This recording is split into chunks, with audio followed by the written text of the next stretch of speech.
Welcome to this month's episode of Chats with the Chairman. I'm the IICRC Chairman of the Board, Kevin Pearson, and it's great to have each of you here this month. I wanted to let you know before we got started my email address in case you wanted to contact me after the show for a reason to get in touch with me. There it is, kpearson@iicrcnet.org.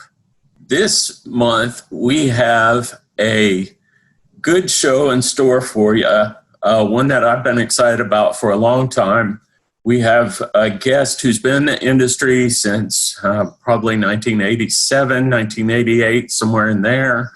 Has driven all kinds of commercial buildings, owned his own equipment manufacturing company, and is now an IICRC instructor. So would you please welcome to the show, Chuck Boutall.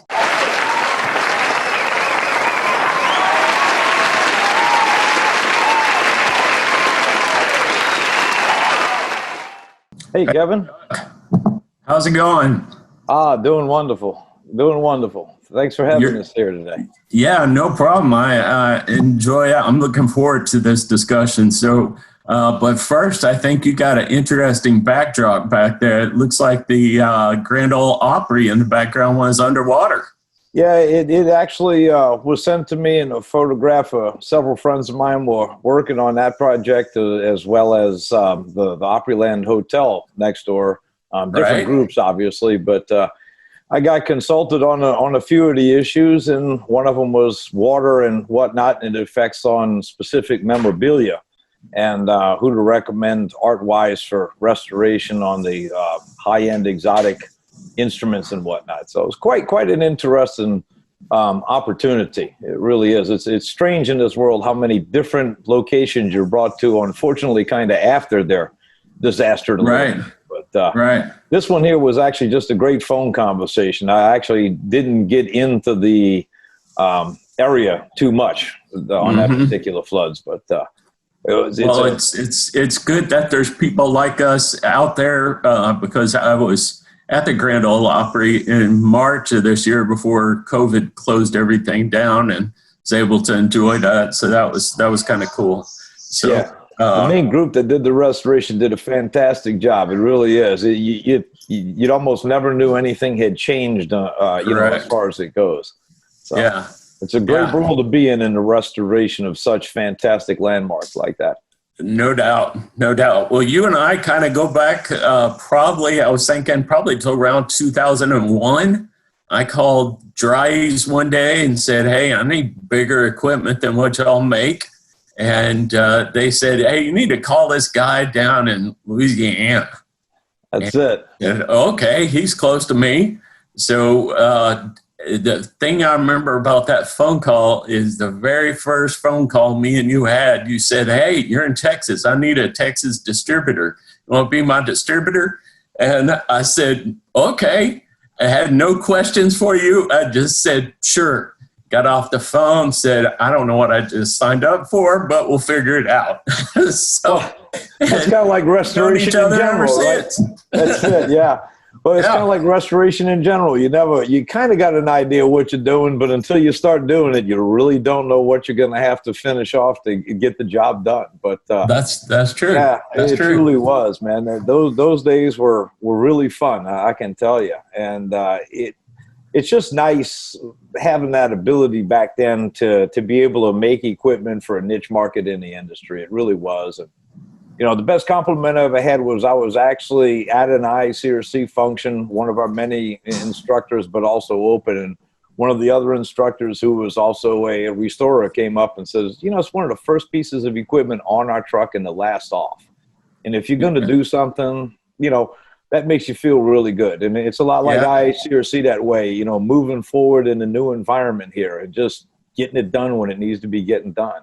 And well, you really had some innovative pieces of equipment back then. I mean, I remember in the 90s, I was working with a trailer-mounted deskant that was Dry's 750 at that time. and it was huge. I mean, it was inside a trailer. You walked inside it and all that, and you were able to come out with a deskant that plugged into a dryer and wheeled through a standard door opening in a house. Yep. And did more than that trailer. And that was huge back then. I can't tell you how many wood floors I dried because of that. And that was kind of my little niche market, was drying wood floors. So, man, and I tell you, today, if I was to ever go back into restoration, that's probably what I would do, is subcontract dry wood floors for restorers, gymnasiums and whatnot. Yeah. But yeah, the newer technology had come out, ceramic heaters, purge ability desiccant rotors. And the best part was, a great friend of mine, and still is to this day, Spencer Golan, who owns Rotor Source in Baton Rouge. He was a Munters engineer as well as I was. And so when the two of us got together, I had, I guess at that time, 13 years field experience of cursing machines. And, he's like, well, let's get together and build something better. So I put it on literally the cocktail napkin.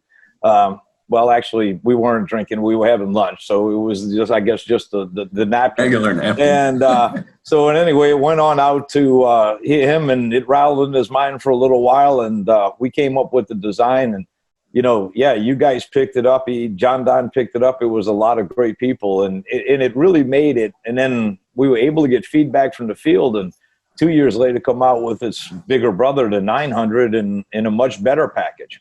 Right. So, it's innovation, and that's what this world's all about, especially in restoration side of things. No doubt. Well, Chuck, if people have questions for you, I think we have a Q&A button at the bottom of the screen, and they can always type in their question there, and we can get to it. If we don't get to it, send it to me on the email we showed earlier, and we'll get your question answered.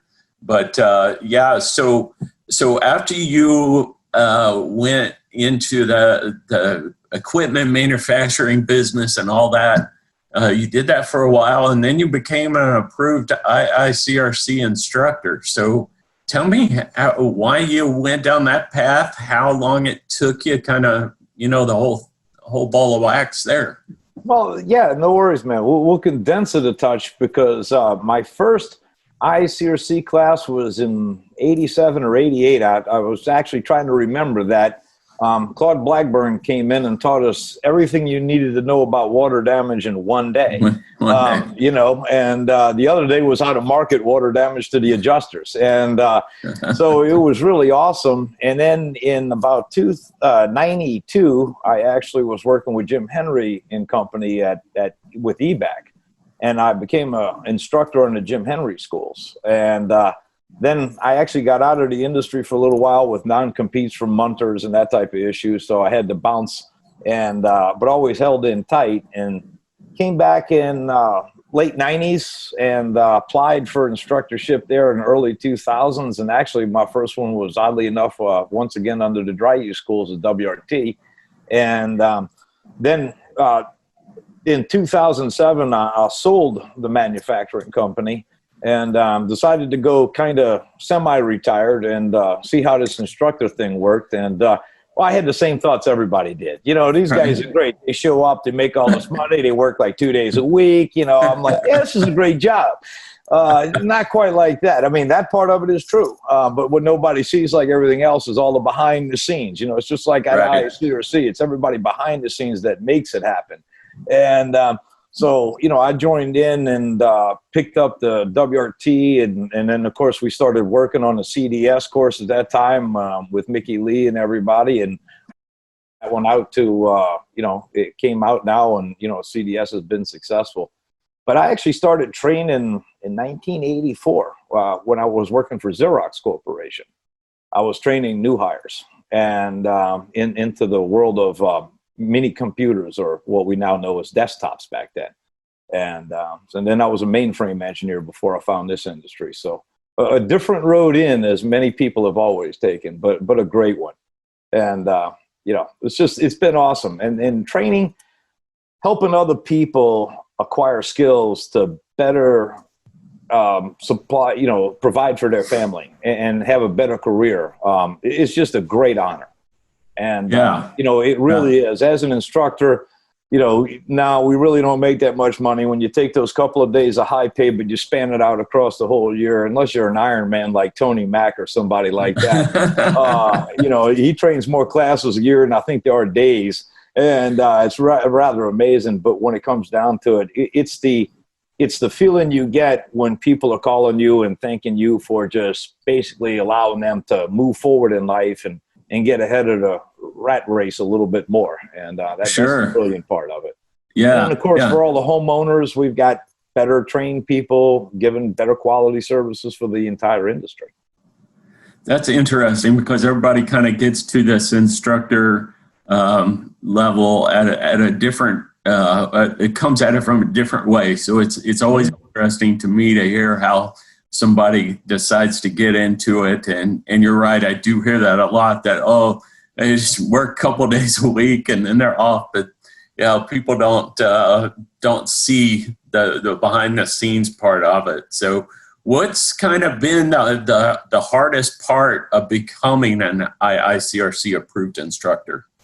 I think the two things that really make it the most challenging, I guess, and I'm a project manager, so challenges are what I live for.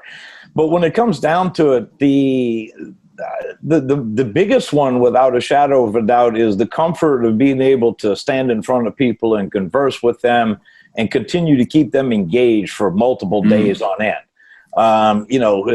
Attention span for people is short. And I joke that all of us restorers pretty much are ADD in one form or another when it comes down to it, because, that's our world.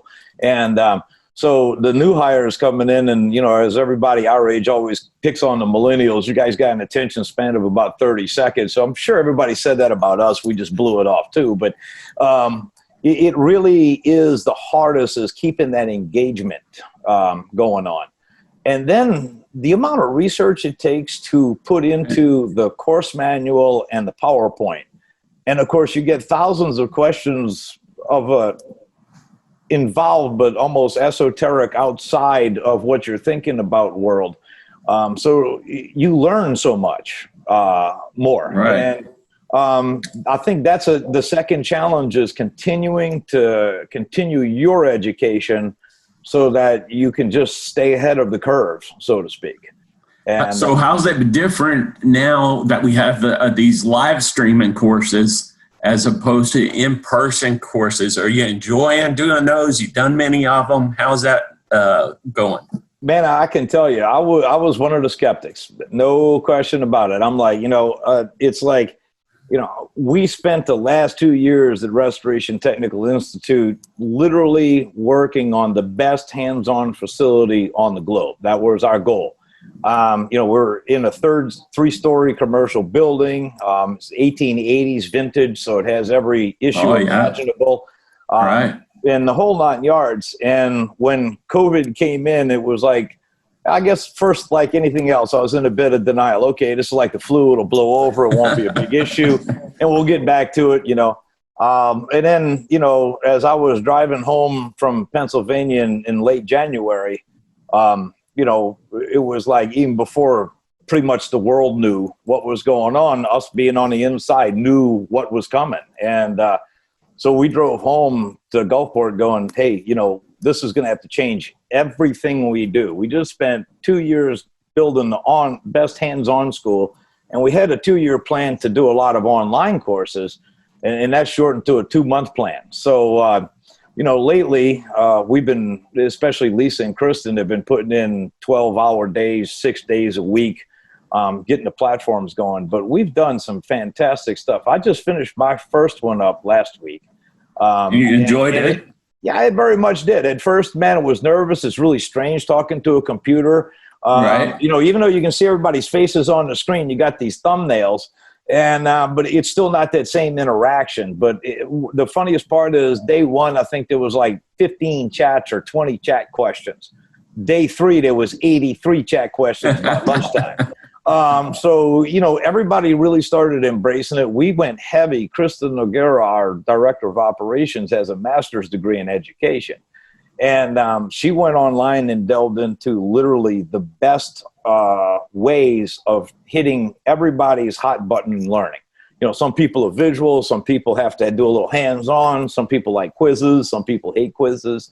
So we integrated all of that on her advice. And then a couple of, several college students who were had to finish their year off online. We were asking them, what do you like and what do you hate? Here's an instructor, don't do anything he does. It's the most horrible course in the world. So we really delved into it to make it engaging again, because like I said, it's the hardest thing to do. And when you have the classroom, you can really control them. Yeah. When they're in their own room, man, you're kind of like a head football coach in the NFL. You're controlling multi-millionaires. It's pretty hard you got to get them motivated only on passion. And so, they have really done that. And I got to give those two fantastic thanks for our program, because it's really that's awesome. We got Tony Macaluso coming in next week, and we're in the middle of an RRT with Mark Viola on this week. And then Mark's doing another carpet class. So a lot of our quote unquote, and since I got enough gray hair, I can say that senior instructors are learning how to Zoom. And that's true. We're doing a tremendous amount of videos, and we've even developed hands-on kits for like the RRT class and the carpet class, so that they're shipped to the student, so they can do the burn tests on their own, and those type of things.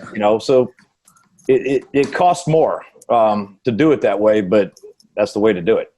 So real quick, what's your favorite course that you teach?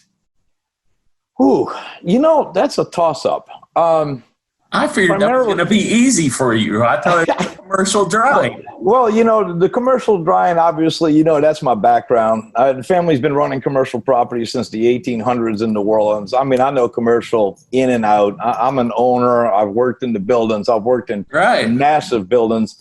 And I do really enjoy that class. And I'll tell you why. The best part of it is that you got a lot of seasoned people, so you don't have to do a lot of engagement. The people that are taking that class are there to learn. It's an elective class. It's not part of any master's program or whatever else. So that part of it's great. But the WRT is really awesome, because you catch people as they're coming into the industry, and you get more eye-opening and oh wows out of the WRT. So I think the CDS is easiest for me to teach. I could probably teach it in my sleep, but in the WRT is pretty easy too. But the excitement of the newness of the WRT on the students is very inspiring. So yeah, but I guess if I got to pick one, I'll go with commercial. It's I gotcha. Is the background, but it's a tough one, man. You want to? I think we got something a little off the serious side here for you. So one of the things I learned from you on my many trips down there to Louisiana, when we were going through your manufacturing plant, that was code for welding shop, and different things, was y'all introduced me to the muffalata sandwich. Oh man. No, if I said that correctly, Chuck. That's it. It's a muffalata. Yeah, man. Ever since then, any place I go that has one, I have to get it and then try them. But I've never had one like y'all have down there. Never. It's basically from Italy. It's an Italian sandwich, as if you wouldn't have guessed by the name. But when it comes down to it, in certain parts of Italy, they make an olive salad called the muffalata mix. And that's what goes on the ham and the cheese and the different sausages. Because what happens is some people put pepperoni, some people. So the variation on your sausage meats besides the ham, if you will. Some put coppola, salami, it all depends. And that makes I think we got a poll here. Here we go. Yeah, we got a poll. We want to see how many people have ever tried one. And if you tried it, is it the best sandwich you ever had? There we go. Yeah. Be interested in this. Now, if we got a couple of my boys on down there from the Bayou, we'll be having some yeses and nos. There we go. You know, we should have Exactly. quite a few yeses, but Yeah. it's a hard sandwich to find out there. Honestly, you can get the recipe online, and Right. you can actually now get the muffalata mix, believe it or not, off of like Amazon and whatnot. Now, I'll tell you too, they're I all might have to try that. They're all variations on the mix. Some are more garlicky, some are more olivey. Right. Yeah, It looks like a lot of people haven't tried it out there, Chuck. No, I'm telling you, you're going to have to get down to New Orleans when everything gets cleaned on out. I'm telling you. And if we got any Brett Favre fans out there, there's a little place called Dempsey's, like the fighter, in the town of Kiln, Mississippi, which is Brett Favre's birthplace. And that place actually has the best muffalata now. It's even in New Orleans or out of New Orleans. So they moved from New Orleans before Katrina, but after a storm, and moved over to the coast, and so it's pretty impressive. But a little hole. Well, that could have been the place we got them from whenever I was down. Actually, I think that was when we were there, because we didn't make the quarter on that trip because we were actually doing too much business to have much downtown time. Yeah. Because our welding shop, the fabrication shop, was in Belchase, and then our what I called custom job shop, because people called it the manufacturing complex. I'm like, well, we got 2 buildings, so I guess that's more than one. You could call it a complex, but that'd have been sure. So Chuck, what kind of advice do you have for somebody just starting out in the industry, and what kind of goals do they need to have to become an instructor if that's what they choose to do? Well, I tell you, the first thing is stay a subject matter expert. There's a lot of tendency to, like, for example, myself teaching carpet cleaning. Could I teach carpet cleaning? Yeah. Would I be what I consider to be a great instructor? Like somebody like Mark, who's been doing it for, 30 plus years or whatever? No. So, stay on the subject matter that you are an expert in, and then learn every question that you've ever thought of, write it down on a sheet of paper and look up the answer to it, because sooner or later you'll get that question in class. That's probably true. But I can tell you, right now the main thing is a good presence, and of course that's why we have the training the trainer and a certain amount of speaking requirements. Right. And if you have those two, the rest of it is just a bit of perseverance. The main reason why I like training the trainer is it teaches you how to handle, well, let's say not people who are a pain in the butt, but every now and then you get the obnoxious know-it-all, or you just get some people who don't respect others' right to learn and always want to be interrupting things. And you got to learn how to handle them without, causing issues or, forever burning bridges or whatnot.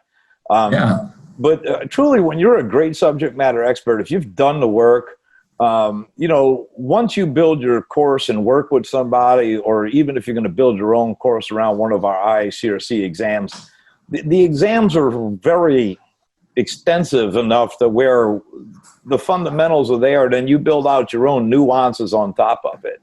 And but I can tell you, I'd advise it. If you're thinking about it, at least try it. You will not at all be any worse for the wear. Because the worst thing that's going to happen to you is you're going to decide, I really don't like this, and I like the travel, and I don't like whatever there is maybe about it. But you're going to learn so much more by prepping and getting everything together. And wherever you go, you're going to make any company better after that, because you've got the regimen down and the knowledge expansion. Right. I mean, right. Yeah, I knew a lot about commercial, but I can honestly tell you, sitting with Mickey Lee and Howie and I and Jim Holland and Pat and everybody else that put all the time into the classes there, we literally had a great group of people, and we came from all different backgrounds. So when we designed the course, it wasn't like any one of us would have designed it individually. And, when it came down to it, Ken Larson and, like I said, a whole bunch of people adding in a lot of great technical information, and you learn a lot more. And Right. you know, and I'll tell you a great place to start with the standards committee and start volunteering on the TAC that you're thinking about training on. I was going to say, I learned a lot just Yeah. volunteering on those standards committees. Oh man, you know, Words mean things, and you better make sure you use the right word, you know. Yeah. Well, it truly is, because, you know, one word can be expensive. I had one word in the contract. I had one word in the contract cost me $125,000. It was the word whatsoever. I will never forget whatsoever at any time after that lesson. But hey, well, we got a trivia question here real quick. I have glasses so I can read it. So, the way the trivia works is just type in the answer to the question on the Q&A portion on the screen, and then we have a giveaway item. I believe it is a Zoom Slim adapter, and we'll see about that in just a second if I'm correct. But what certification do all three Master Designations share? The IICRC Zoom Power Slim is perfect for traveling. Charge your laptop and smart devices at the same time.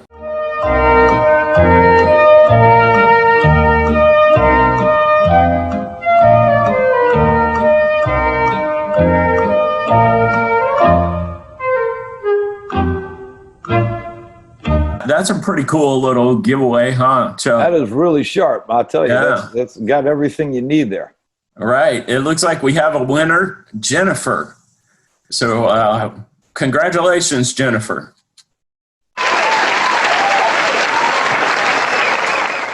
So, Chuck, real quick, because we only got a few minutes, but I think you and I, or especially you, missed the boat several years ago on these drying the wood floors. You came out with the coolest thing that I thought, so I went and replicated it.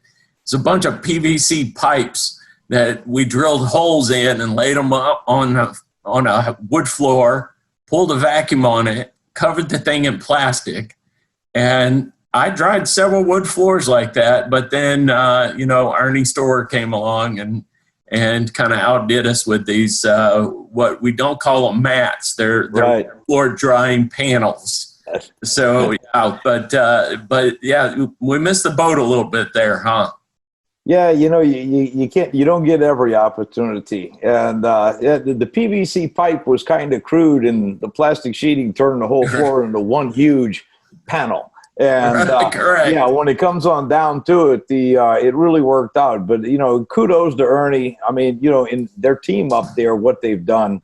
You know, there's a great example of another restorer looking at a niche market and attacking it. And, you know, it was really funny because Ernie joined us one time at my first school when I had one in New Orleans, and we dried a glued to concrete hardwood floor with the system. And, you know, this is circa 99 or that was about 2001 or something like that. And, it was amazing. But, you know, that technology actually came to us through our Swedish partner groups in the Munters group. And so over there, they have a concrete slab insulation and then another slab on the top for their permafrost issues with their ground coldness. And water would, of course, get into that insulation. So they kind of developed that push it in, pull it out methodology we were using there. And but we adapted it excellently for wood, and yeah, it worked beautiful. But saved a lot of floors, saved a lot of trees. It worked good. Yeah, we just kind of missed the boat. We should have taken it up further like Ernie did. But before we get out of here for this month, anything else you want to let us know about? Well, I think that everybody, you know, understands that, you know, this year has been kind of a tough year with COVID. Don't give up if you're kind of getting worried about the situation. You know, get into the group, man. There's lots of panels out here forming. There's IICRC, RIA relationships, and ISSA on their side has the GBAC group that deals in the biohazards. So you can still operate your business. You can still make things move forward as safe as humanly possible. And literally, if you've got some issues out there or anything else, catch up with us at the RTI website, restorationtechnicalinstitute.com, or emails info@it, and we'll point y'all in the right direction. The main thing is, our parents, yours and mine, they fought World War II. And, that was 4 years when, don't matter how much money you had, you couldn't buy tires for your car. Women couldn't get stockings. It wasn't that there was a shortage. There was nothing. So I just like to tell everybody out there, let's suck it up and make our parents and grandparents proud. And let's handle this the way they handled World War II. Let's come out victorious, on top, and the right decisions made as much as possible. So, it's just, Churchill said it the best. When you're going through hell, keep on going, man. You don't want to stop and visit for a little while. And so hopefully by, this summer coming up, it'll be back more to normal. And good news on the vaccine front out there. Lots of vaccine news. And one show many people probably don't know about is Tuesdays at noon, Johnson & Johnson has a webcast about the chase for the cure.